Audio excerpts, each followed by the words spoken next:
안녕하세요. 어, 원래는 Q&A 영상 촬영을 자주 가는 카페에서 했었는데 마스크를 내리고 외부에서 말을 한다는 것 자체가 좀 걱정스러운 부분이 있어서 염려스럽기도 해서 이제 집으로 촬영지를 옮겨봤고요. 어, 오늘 준비한 Q&A 내용은 원무과 취업 준비하시는 분들이라면 누구나 궁금해할 세 가지 질문 가지고 왔고 제 성의껏 답변을 할 거거든요. 우선 필요한 자격증 어떤 거 있는지 궁금하시죠? 요거랑 그리고 주말 근무하나요? 아니면 휴가는 어떻게 쓸 수 있죠? 당직은 서나요? 밤에도 근무하나요? 이런 것도 궁금하실 것 같고, 그리고 세 번째는 대망의 월급 얼마예요? 처음에 출근하면 월급 얼마인지 정말 궁금하죠? 이것도 알려드릴게요. Q&A 시작해볼게요.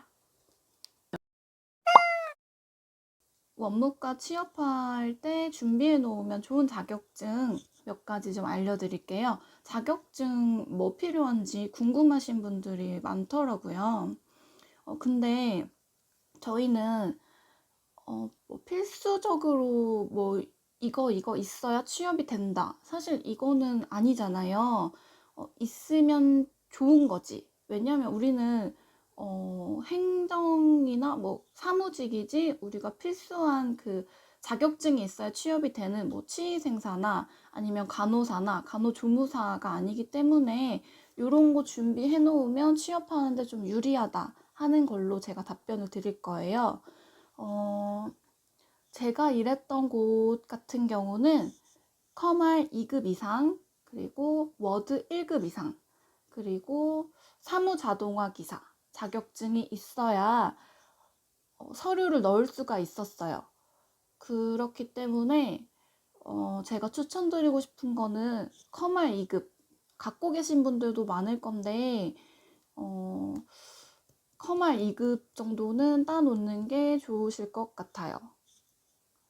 그리고 사무자동화 기사 같은 경우는 제가 일하는 곳에서는 요 자격증이 있으면 수당을 줬었어요. 근데 어디 뭐 다른 곳은 잘 모르겠는데 사무자동화 기사도 준비하실 수 있으면 준비하시는 것도 추천드려요. 그리고 보건행정 관련 이제 병원행정 전공하신 분들은 보건의료정보관리사라는 자격증이 있다고 해요. 저는 전공자가 아니라서 사실 이 자격증 잘 몰라요. 근데 보건행정과 나온 선생님들 중에서도 이 자격증 없으신 분들도 계셨고요. 근데 취업하는데 큰 문제 없었어요. 이게 뭐 있으면 좋고 없어도 크게 관계가 없는 듯한 네, 분위기였던 것 같아요. 제가 느끼기에는. 그리고 종합병원 관련해서는 좀 규모가 있기 때문에 이미 고유 전산 시스템들이 있을 거예요. 그래서 아마 서류 폼을 직접 만든다거나 내가 뭐 새로 신규로 어떠한 양식을 만든다거나 이럴 일은 거의 없었어요. 그리고 PPT 같은 경우도 사용은 하지만 이것도 기존에 사용하던 틀이 좀 있어서 조금 수정하는 정도만 사용을 했기 때문에 내가 어디 가서 뭐 발표를 한다거나 그 정도의 실력을 요하지는 않았기 때문에 특별히 컴퓨터 관련해서 어떤 능력치를 키우고 싶은 분들은 엑셀에 중점을 두고 연습 많이 해보시는 거를 추천드릴게요. 두 번째, 궁금하실 것 같은 내용. 주말 당직 하나요? 주말에 출근하나요? 야근도 하나요? 휴가는 갈 수 있나요? 출퇴근 시간은 어떻게 되죠? 이런 거 궁금하실 것 같아서 답변 준비해봤어요. 주말 출근? 야근? 네, 합니다. 해요. 최근에는 코로나 때문에 이제 병원, 종합병원급 정도 가시면 앞에 환자분들 열 체크하고 어디가 아파서 오셨는지 체크를 한 다음에 최근에 어디 다녀오셨는지 막 쓰고 마스크 착용했는지 여름 몇 도인지 이런 거 쓰는 작업을 해야 돼요. 그런 작업을 직원들이 다 합니다. 그렇기 때문에 이제 근무 시간 아니어도 이제 야간까지도 병원 문 앞을 지켜서 열 체크도 하고 병목록도 적고 해야 돼요. 야간 근무합니다. 그리고 특히 병원에서 일하는 원무과 직원 같은 경우에는 출근을 해야 돼요. 왜냐하면 종합병원급에는 응급실 운영하는 병원이 많아요. 여러분 알다시피 응급실은 쉬는 때가 없어요. 24시간 돌아가고 그리고 주말 없어요. 그렇기 때문에 응급실 관련 원무과 직원도 필수 상주를 해야 되기 때문에 근무를 해야 돼요. 그래서 주말 근무 할 수 있어요. 그리고 종합병원급에서는 코로나 검사도 진행을 합니다. 제가 일하는 병원도 마찬가지로 코로나 검사를 하기 때문에 주말에 나가서 코로나 검사하러 오신 분들 관련 업무도 봐야 돼요. 주말이라고 코로나 검사 안 할 순 없잖아요. 그렇기 때문에 주말 야근 합니다. 종합병원 출근 시간, 퇴근 시간은 저 같은 경우는 8시 업무 시작에 5시 마무리였는데 이제 유연근무제 선택을 해서 30분 일찍 출근을 하게 됐어요. 저 같은 경우는. 그래서 출근이 좀 빨랐고 대부분 8시 반 출근 아니면 9시 이렇게 출근해서 5시 반에서 6시면 업무가 마무리되는 걸로 알고 있어요. 대신에 이제 내가 업무하면서 마감이 안 맞거나 돈이 안 맞거나 아니면 때로 뭐 협조 해달라는 업무 요청이 들어오면 이제 며칠까지 마무리해 주세요 라고 하면 이제 그런 거 관련해서 급하게 처리해야 될 때 야근을 좀 했던 편이에요. 휴가 같은 경우는 이제 직원들 다 같이 막 겹쳐서 가지 않으면 휴가는 이제 자유롭게 미리 사전에 양해를 구하고 저 휴가 이때 갑니다 이렇게 말씀드리면 휴가는 이제 어렵지 않게 잘 썼었던 것 같아요. 자, 대망의 가장 궁금해하실 것 같은 월급. 처음에 입사하면 월급 얼마인지 정말 궁금하실 것 같은데 제가 받았던 월급을 좀 알려드려 볼게요. 우선 이제 저도 얼마나 받았었지? 이제 기억이 안 나서 급여 명세서를 가지고 왔는데요. 제가 가지고 온 급여 기준 명세서는 2017년도 기준이고요. 지급 내역에서 공제 내역을 뺀 실수령액까지 제가 알려드릴게요. 우선은 지급은 얼마를 받았냐? 그러니까 세전 금액이에요.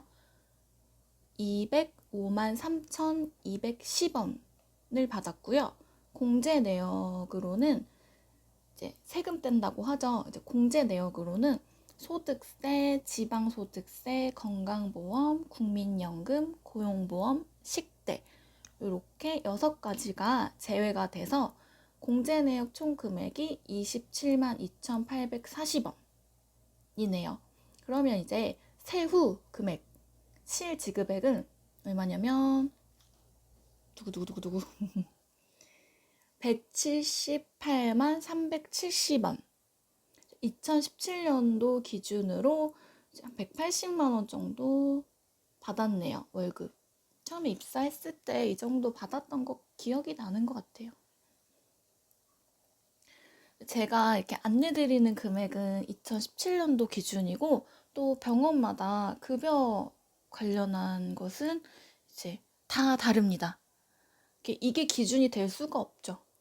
저는 이 정도 2017년도에 업무 입사 초창기에는 이 정도 받았습니다 라고 이제 참고를 하시라 이제 안내를 드리는 거고, 최근에는 최저임금도 많이 올랐기 때문에 최저임금만 하더라도 아마 200만 원 정도 되지 않을까 싶어요. 오늘은 원무과 취업 시 가장 궁금할 것 같은 내용 3가지로 답변을 드렸는데요. 자격증, 그리고 주말 근무하나요? 야근 근무하나요? 뭐 이런 내용, 그리고 많은 분들이 궁금해 하셨을 월급까지 제가 답변을 드렸어요. 네, 저의 경험을 바탕으로 만든 답변이기 때문에 절대 이게 기준이 될 수가 없어요. 기준은 절대 아니고요. 저의 경험담을 바탕으로 말씀드리는 거기 때문에 참고하시면 좋을 것 같아요. 그리고 필요한 자격증이나 아니면 급여 같은 경우는 이제 취업 관련 사이트 있죠. 뭐 워크넷, 잡코리아, 뭐 사람인 이런 데 들어가 보시면 이전에 종합병원에 공고가 났던 이력이 있을 거예요. 그거를 좀 찾아보시면 필요한 뭐 자격 요건, 자격증 이런 것도 나와 있을 거고, 아니면 또 급여, 연봉 얼만지 나와 있을 거니까 이제 그런 자료들도 꼭 참고를 해서 취업하시는데 도움을 이제 받으셨으면 좋겠어요. 이제 최근에 제 Q&A 영상에 이제 댓글이 달렸어요. 저는 비전공자인데 최근 전공이 맞지 않아 예전부터 관심이 있었던 원무과에 지원을 했는데 경력과 경험이 없어서 계속 탈락하고 있어요. 꼭 일하고 싶은데 어떠한 준비를 해야 할까요? 답변 부탁드립니다. 이렇게 댓글이 달렸는데 제가 바로 답글을 남길 수가 없었어요. 좀 고민을 좀 해보느라고 바로 답변을 못 드렸는데, 우선 너무 실망하지 마시라는 말씀을 드리고 싶어요. 왜냐면 저도 전공자가 아니었는데도 오랫동안 일을 잘 해왔고 일하는데 아무 문제 없었어요. 그리고 병원 관련해서 취업을 하려고 전공한 사람들과 경쟁에 있어서 좀 탈락할 수 있는 부분은 인정해야죠. 그치만 왜 실망하지 말라고 말씀드리냐면, 이제 병원에서 인재를 채용을 합니다. 채용을 하면 종합병원급으로 말씀을 드릴게요. 제가 일했던. 그럼 종합병원급은 병원이 돌아가려면 부서들이 다양해요. 다 각자 맡은 일을 원활하게 해줘야지 병원이 잘 돌아가요. 예를 들면 사람 뽑는 총무과 있어요. 인사계 있어요. 그리고 월급 주는 격리과 있어요. 그리고 우리 병원 앞으로 어떻게 나가야 될지 기획하는 기획과도 있어요. 그리고 물품 뭐 관리해주는 관리과 있어요. 구매해주는 물품 구매해주는 구매계 있어요. 엄청 다양한 부서들이 각자 맡은 일을 해야 된단 말이죠. 그러면 원무과에 취업을 한다고 해서 그 사람이 평생 원무과에서 업무를 하다가 퇴사하는 게 아니에요. 그렇기 때문에 그 부서 이동간이 가능하다는 거죠. 그렇기 때문에 비전공자라서 병원 취업이 안 되는 것 같아요. 그러면 병원 행정 전공한 사람들이 총무과 들어가면 업무 더 잘합니까? 그것도 아니잖아요. 그러니까 실망하지 마시라는 말씀을 드리고 싶고, 전 경력이 없어서 내가 너무 탈락하는 것 같다 싶으면 인턴을 추천드릴게요. 인턴은 다른 병원에서 일했던 경험이 있는 인턴을 원하진 않아요. 병원에서. 그쵸? 인턴은 그야말로 인턴이에요. 좀 경험을 해보고 싶어서 오는 사람들인데 그 사람들마저 경력을 보겠나요? 그쵸? 좀 덜 보겠죠. 그러니까 좀 정말 경험이 없고 경력이 없어서 떨어지시는 것 같으면 인턴을 추천드리고 싶고, 아니면 뭐 단기 뭐 계약직이라도 계속 지원을 해서 업무를 해보시는 것도 추천을 드려요. 왜냐면 그런 첫 발판이 딱 마련이 되면 그 다음부터는 조금씩 쉬워지거든요. 그러니까 너무 실망하지 마시고 조금 더 인턴이나 뭐 이런 경험을 쌓으시는 거를 추천을 드릴게요. 너무 실망하지 마세요. 제가 오늘 답변 드린 내용들이 준비하시는 데 있어서 조금이나마 도움이 되고 궁금증이 해소가 되었다면 좋아요, 구독 아시죠? 이게 응원이 좀 많이 되더라고요. 그리고 댓글도 달아주시면 좀 힘이 나요. 그래서 더 고민하게 되고 뭐라고 답변을 드려야 되지? 라고 생각하게 되니까 좋아요, 구독, 댓글 많이 남겨주세요. 그리고 제가 지금 다음 Q&A 영상 준비한 내용이 뭐냐면 첫 출근하기 전날 알고 가면 좋을 내용이라고 해서 고민하면서 영상을 준비하고 있거든요. 좋아요로 응원 많이 받아서 열심히 만들어서 또 업로드할 때까지 기다려주세요.